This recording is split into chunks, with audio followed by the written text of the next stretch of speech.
সকালের হালকা ঠান্ডা, মেঘ ছুঁয়ে ওঠা রোদ্দুর আর পাহাড়ি নীরবতার ভেতরেই আমরা শুরু করব আমাদের দ্বিতীয় পর্ব।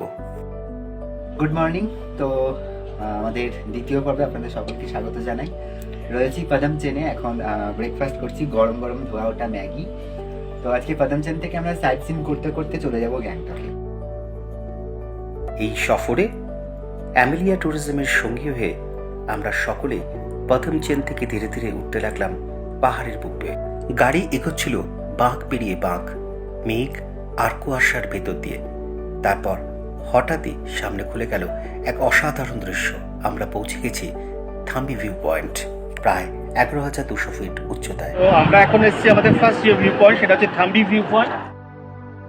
নিচে দেখা যাচ্ছিল সিল্ক রুটের সেই ঐতিহাসিক জিগজ্যাগ রাস্তা, আর দূরে নীল আকাশের পটভূমিতে তুষার ঢাকা মহিমায় দাঁড়িয়ে আছে কাঞ্চনজঙ্ঘা।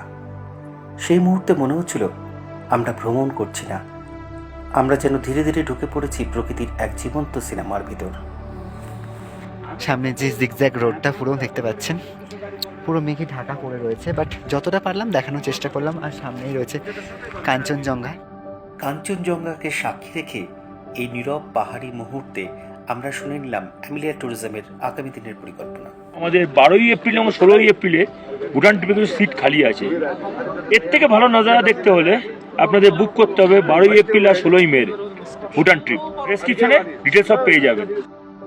থাম্বি ভিউ পয়েন্ট থেকে মাত্র 9.3 কিলোমিটার দূরে লুকিয়ে আছে স্বপ্নের মতন সুন্দর নাথাং ভ্যালি। আমরা এসেছি এখন নাথাং ভ্যালিতে। যেহেতু এখন বরফ গলে গেছে, তাই জন্য একটু রুক্ষতা দেখতে পাওয়া যাচ্ছে, অসামান্য ভিউ হয়। অল্প একটা জায়গায় বরফ দেখতে পেয়েছি, তো সেখানেই আমরা যাচ্ছি। দাঁড়ান দেখাই।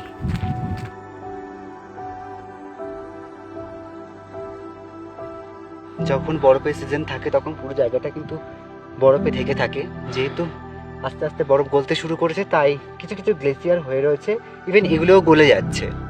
নিচে পাহাড় আর উপরে নীল আকাশ, নীরবতার ভেতর প্রকৃতির গভীর স্পর্শ। এ যেন সময় থেমে থাকার এক অপূর্ব অনুভূতি।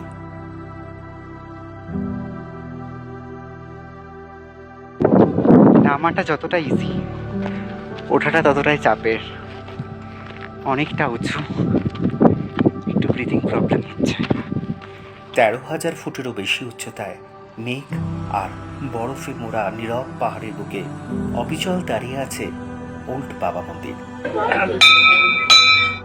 এটি শুধুমাত্র স্মৃতিসৌধ নয়, এ যেন এক সৈনিকের অমর উপস্থিতি। 50টি সিঁড়ি পেরিয়ে আমরা গেলাম সেই স্মৃতিসৌধটি দেখতে।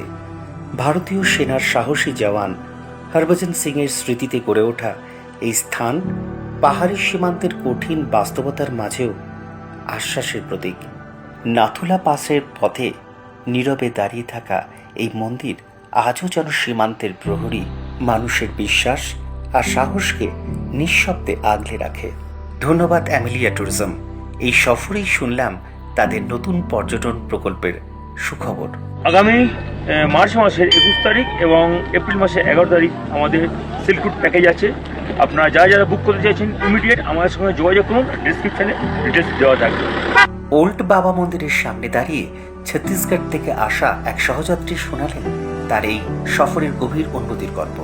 टूर तो बहुत ज़बरदस्त है और जो लोकेशन है और यहाँ के जो वाइब्स हैं बहुत अल्टीमेट है, मज़ा आ गया। और ये जो है बाबा का मंदिर है, सभी व्यू बहुत अच्छे हैं। এই পর্ব এখানেই শেষ। ধন্যবাদ অ্যামেলিয়া ট্যুরিজমকে। তাদের নম্বর স্ক্রিনে রইল। ভালো লাগলে লাইক, কমেন্ট, শেয়ার করুন। দেখা হবে পরের পর্বে। আবার পোস্ত। নিজেকে খুঁজে নাও, ফাইন্ড ইয়োরসেলফ।